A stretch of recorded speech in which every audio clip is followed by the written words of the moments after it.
right, so welcome to Zap Chat with Ovis. I'm your host, Linton Johnson, along with my co-host, Tracy Grant. We're Hello. both journalists with more than 40 years of experience and between us, and we're both kind of fed up with the corporate media. A little bit more than just kind of fed up with the corporate media. We're sick and tired of the impact, of fake news and misinformation, and how that impact has had, what that impact has had on communities of color and other communities. We started Ovis because we want to take back the truth. Ovis is a fast-growing movement dedicated to ending fake news and ensuring that reporters and the stories that they tell are trusted, verifiable, and accountable to we the people. And our topic tonight is the misinformation surrounding the 1994 crime bill and its impact on the Black community. We're going to have two guests on ZapChat tonight. The first will be Karam Anal. He's a Ovis certified fact checker. And our second guest will be the former vice president of the NAACP and board member. His name is Wayne Winston. We'll have him on in a second. But let's first bring on Karam. Karam is a fact checker. Karam, welcome to the Ovis ZapChat community and our new show today. I want to ask you a couple of different questions about what misinformation that you have found out there about the 1994 crime bill, and what's been circulating out there? What have you found as a fact checker? Hello, good to be here again. So yeah, I looked into what people were talking about during about the crime bill, and it kind of boiled down to small quotes that small words that people were using on Twitter. It wasn't really a large conversation that I saw, or large forums that I saw this being conversed in. Although probably there is. On Twitter, the large amount of engagement is more on tweets that have the crime bill in it, and together with Biden calling people super predators, the Black people super predators, which was also inaccurate. Also a quote from an accurate quote from Biden that says, "I don't want my children to grow up in a jungle, in a racial jungle," which also is a misquote. It didn't exactly say that. It was it was taken out of context. So it was all kind of fit into the narrative that Biden is racially motivated and is not doing anything good for the Black people, and that kind of is where the conversation is heading online. Yeah, this crime bill, I mean, people have brought it up for years. It's almost become one of those things, it's based more in legend in some ways than in fact. I find that a lot of people may refer to it, but not necessarily know what it really was. And it's taken on kind of a life of its own. Yeah, that's exactly what happened. So it came up during the debates, and Trump kind of hammered down on Biden on the way that Biden led the bill and the way he brought it up. And there was some misspeaks there. So yes, the crime bill did. The main thing is that there was an uptick in crime until 1994, where the crime bill was brought in. So the uptick continued to grow after the crime bill. So it's not accurate to say that the crime bill was solely responsible for the uptick in more incarceration, but it did have an effect. So it's not wrong, but it's not the sole reason for the uptick in incarceration after 1994. It's a trend that we were seeing since the 1970s and kind of continued after the crime bill was brought in.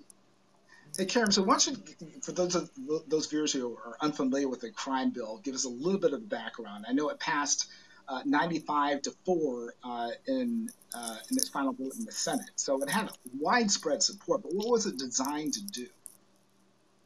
It was designed to get people, designed to lower the violent crimes that we were seeing in the United States, and it did this by trying to add 100,000 new police officers, new cops. So in community members, community police officers, and it was trying to get more people. It was trying to get people incarcerated, basically. But it had this three strike system that it was talking about, and that made it for if people had three violent crimes, they commit three violent crimes, they would be incarcerated for a longer period of time.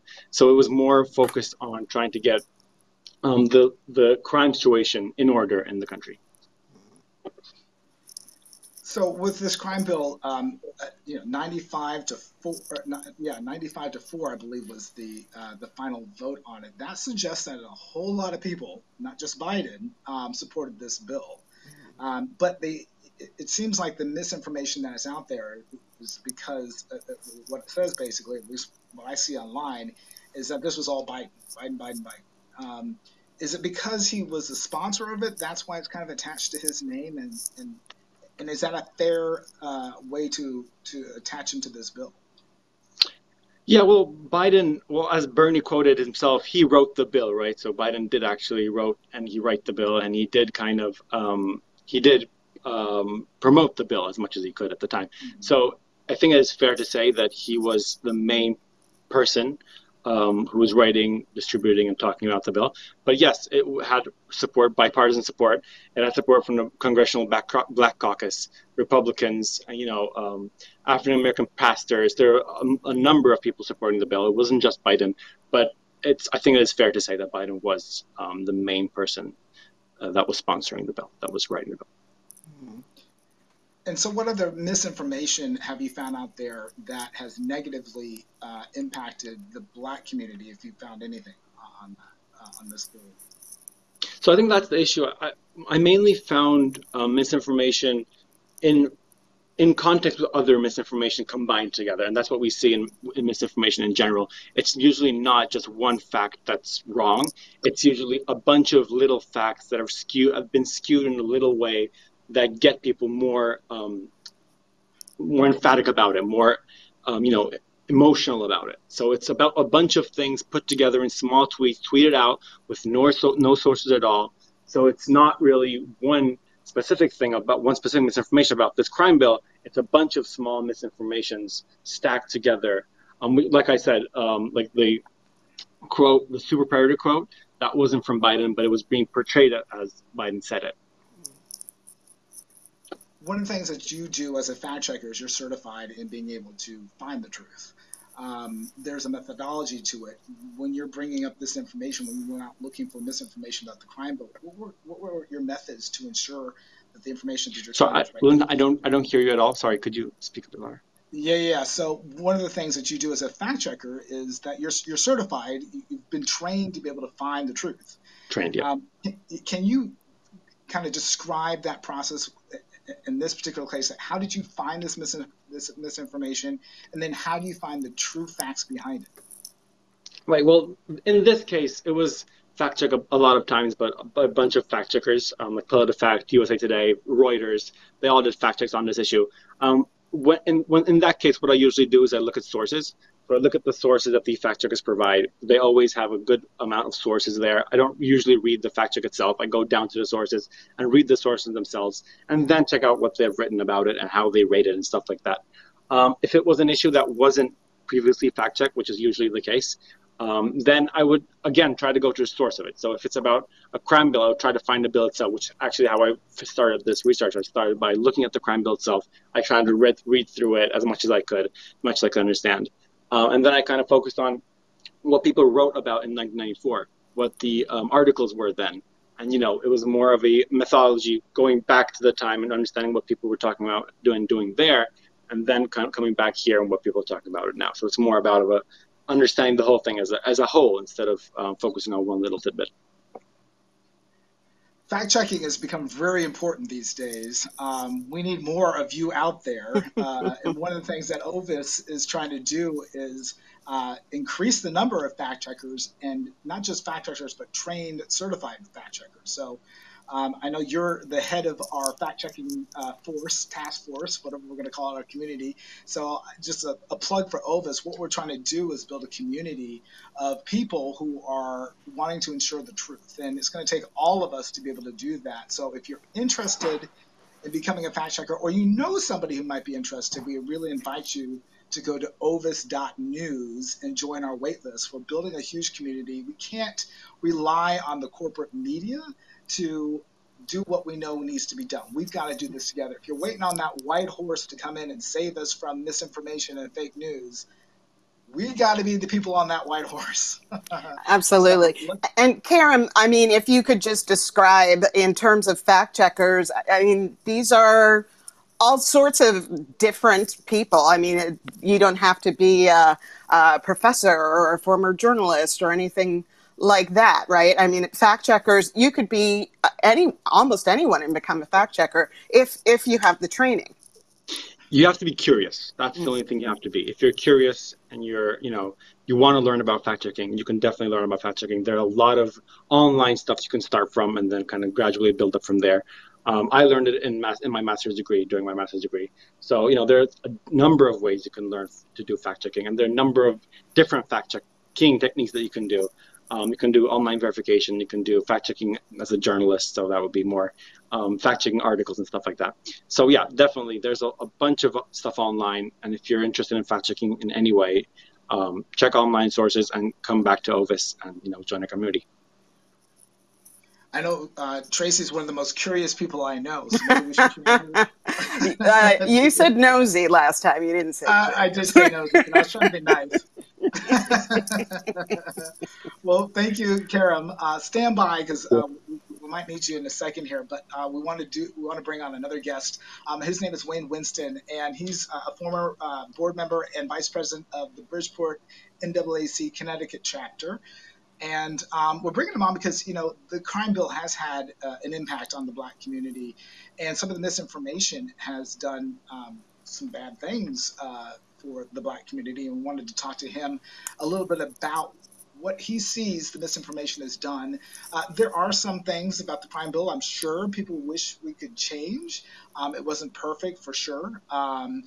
But there are some things about the crime bill that may have been positive as well. And I wanted to ask Mr. Winston about what his thoughts are and the impact of this information on the crime bill. Good evening, Linton. Hello. Welcome, Mr. Winston. It's a pleasure. Great meeting you. I mean, is this being your inaugural event? I mean, I can only say coming out with fact checking first, phenomenal thing. Hopefully you can hear me okay. Yeah, we're having trouble hearing you. Maybe you're going to have to speak up like me. Okay. All right. Okay. You might have to shout at us. Yeah. Okay. So, hopefully, can you hear me better now? Yes. Okay. A little bit better. Slightly. Slightly. Okay. Wow. Okay. Hold on. Let me see. Hold on. Let me check this. Hey, we're being told by the control room to please get you a little bit closer to the phone. Like I'm leaning in myself. Good to see my big forehead. We can share. Yeah. Maybe if you are a little closer, it might be easier to hear. Yeah. This phone had better be working as much as it costs, doggone it. I hear that. I didn't. He said this phone better be working as much as it costs. Okay, I agree with that. Okay. So I know that we're in it now. I mean, should you want me to restart it and then come back? Because I was on the phone earlier, and that may affect the connection. But if you can hear me okay, we can try from there. What do you think? Well, I will translate. I can hear okay. I think Tracy's a little bit harder of hearing in this case. I will translate for her. I'll do sign language for her. Just I'll try to follow along. Okay. Fair enough. Well, first, let me tell you, I love your slogan. You can handle the truth. We can handle the truth. You can handle the truth. Yeah. I need that T-shirt. By the way, I'm a gamer, and my handle is "You Can't Handle the Truth." Oh, really? You can't wow. handle the truth. Okay. Mm-hmm. Just like the movie. Right. I think we came up with this first, by the way, but who knows? I love it. I love it. As a Black organization, we've had a difficult time staying in the news vein. We always fall into entertainment. One of the reasons BET had to get out of the business was because every time guys like Ed Gordon would come on, their ratings would drop through the floor. Then you put videos back on, all of a sudden they're back on. So that has a lot to do with the audience and us as people. The impact of the crime bill is something that we're going to struggle with for a while, but it's gotten better. And I say that because it came out so long ago. There's been modifications to it. We talk about where we are. It's a strategy. When you're talking about a 1994 crime bill doing an election in 2020, Republican strategy was to drop something on Black people because they knew that Black people didn't trust the government. You know, if you remember, there's something called Cambridge Analytics, and when Trump got elected, people fill out these questionnaires that we find that's actually was the information that the Russians were taking in, because they'd say, hey, you get a free card, you know, you got $1,000 gift card to Walmart, just fill out the survey. I mean, like, of course nobody's going to give you $1,000. However, people filled it out, you know, and when folks are in a bad way, they give it a shot. You know, they were representing Walmart and Target and all these different companies. Just fill this thing out. And as you filled it out, because I read a couple myself. In fact, I was trying to buy something online. I'm like, why would I have to fill this out? Just start asking personal questions. You know, who do you like? What's your favorite color? You know, what do you think of politics? Or you say you're a political person or not? I was like, that's enough right there. Something's wrong right here. And I didn't complete it. But we have confirmed that Cambridge Analytics was, you know, from Russia, and it was trolling our community. They amassed the information of the insecurity that we have, which says black people don't trust the government. You know, we certainly don't trust the police departments.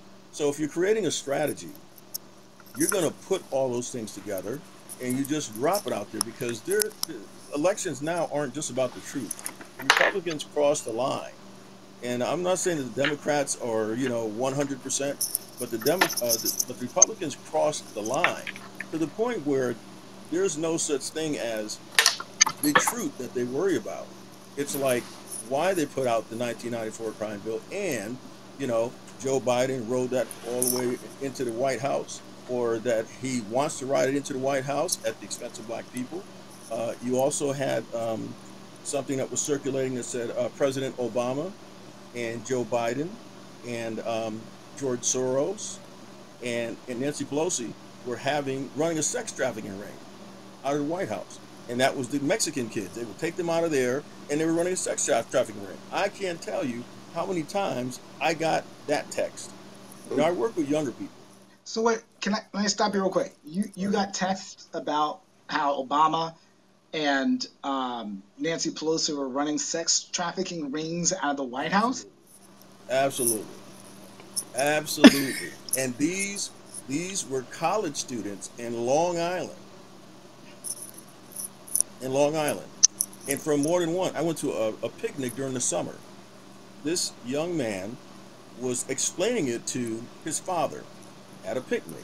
Oh boy, you know, that's why I don't deal with politics. You know, I can't vote for Obama, you know, because during a picnic, you talk about a little bit of everything. So politics came up. Did you hear about President Obama? He had a sex trafficking ring he was running.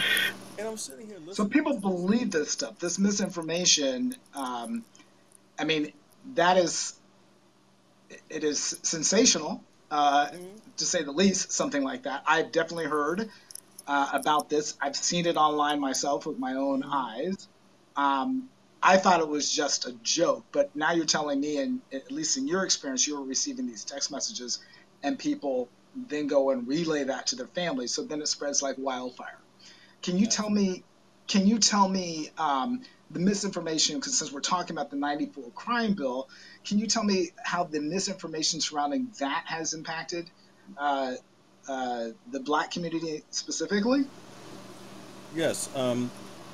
The 94 crime bill really happened because we were in the middle of a crack epidemic. People forget about that, and younger people weren't even around then. It's like if you look at President Barack Obama, hey, he was first black president. And they go like, hey, and that was how long ago? 12 years ago now? 4, 8, 12? Okay, so when Obama was elected, and what, you're 22 now? What were you, 5, 6, 7? They don't have that connection to it. So they'll tell you in a minute, I can't vote for a man just because he's black. He's got to be the right man. And then he gives you all the additional stuff, which opens the door to these conspiracy crazy theories like that. Now, so when they talk about the 1994 crime bill and they say Joe Biden, because he authored it, you know, he was the one that wanted to destroy black America, which is basically the context of what he was saying. Oh man, that's terrible. I'm not going to vote for a guy like that. I mean, I don't like Trump, but I'm not going to vote for a guy like that. So that is consistent with making you feel discouraged and hence neutralizing your vote. Because if you're indifferent, you're not going to go out there. If you believe in it, you're not going to go out there.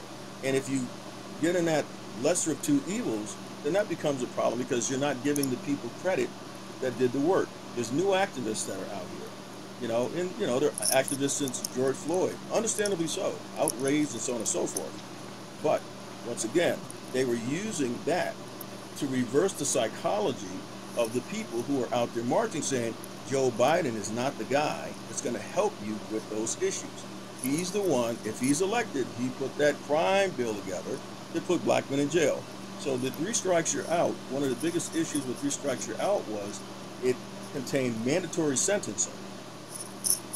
That is what created the real issue. Now, understand that when he was in the Clinton administration, the Republicans controlled the House and the Senate. In fact, the Republicans thought it wasn't tough enough with the mandatory sentencing. So you started to get it abused because you always have people in the system that abuse people of color, black men in particular. So they started using it for people to take plea bargains. Hey, listen, you take this plea, we're going to have three strikes, you're out. You're going to have a real problem. You're going to get big time. So they started pleading them down to smaller things, and probation violations wound up being counted as three strikes, in which case you would get all the time that they gave you before. You could have some major crime, and they would use that three strikes because it was written so loosely that it could put you back in the pen to do major time. It might have been a bad check that you wrote. So it really, really, really, really got abused. Now, understand what else was in there. It was funding for community programs. There was funding for after-school programs. Go ahead. Can I just stop you right there? We're still having a lot more trouble hearing you than I thought, unfortunately. So, but I do want to say first, thank you for coming on. We'll try to get these technical issues fixed. But I'd like to continue this interview at another time when we can get the technology fixed, because I think you're making some really good points. If you're willing to come back on, obviously this is in the infancy and the growing stages of this app. We're really excited about being part of Zap Life, and we're really excited to have you on. But we do want people to be able to understand the impact this has had. So if you're okay with coming back, we'd like to have you on as a guest again. Okay, yes. Great. And when you come back, I'd love to talk about, because there's some of this reminds me of Dukakis, and wasn't there a whole thing back then about the way he felt about crime that people say was misinterpreted? Willie Horton. Yes, there you go. That's the name. That's old tactics, which are new tactics to this generation. They don't understand the psychological dynamic they've been using forever. And I'm gonna point out one final thing. We have a term that didn't exist before Donald Trump came in. It's the heading, fake news. He created that. It's part of his strategy. If you're not saying anything good about me, it's fake news. It was all about that. Hey, praise me. That's news. Hey, I did something right. Praise me. That's good. That's good. Oh, wait a minute. I did something wrong. That's fake news. That's fake news. That's fake news. He got the media to believe anything that came from the other networks. How crazy is this? Anything from major media that we trusted, MSNBC, NBC, CBS, these are noted journalists even, to make you mistrust them because he said that they were untrustworthy. Well, I think part of that with Cambridge Analytics, all the information that's out there on the internet, Facebook, these strategies that they've been using predated Donald Trump, at least his presidency. But he kind of summed it up under two words, fake news, which I'm understanding. And I think one of the things that we're trying to do here at Ovis is give people an opportunity to take back the truth. We're inviting people to sign up, have your community sign up at ovis.news and join the wait list, because we're going to take back the truth, and we have to do this together. We can't wait for the corporate media, Facebook, certainly not Donald Trump, to do that for us. We got to do it together. So, Wayne, I want to say thank you. I'm sure Tracy, thank you as well. Yes, thank you so much. It's very nice to meet you. Have fun out there in the Nutmeg State. And yes, I can't wait to talk to you again, because definitely there's so much more on this subject matter that we could delve into. Unfortunately, it's not working out so well tonight. But yes, we can have a nice long chat. At your convenience, great people. I'm always willing to help. We got to save our community. That's why I love what you do. You have my support in any way that I can help. And, God bless you guys, because we are doing something that is necessary. We got to focus on that black male vote, educate those guys, because that's a whole nother story. We can't even vote. So many of them are in jail. We need to be working on getting them back into the system so they can. Yeah. Black female don't have to do that by herself. We got to get on our game. We got to do it together. I'm not going to hand it to anybody. We got to do it together. All right. Absolutely. Well, thank you so much, sir. Thank you. All right, and I want to say thank you to Wayne Winston again, and also Kara Manal, who is our certified fact checker. We appreciate you watching ZapChat. This is our very first show, and we'll be back here again, same time, same place, next week on Sunday. Good night, everybody. Good night, everyone.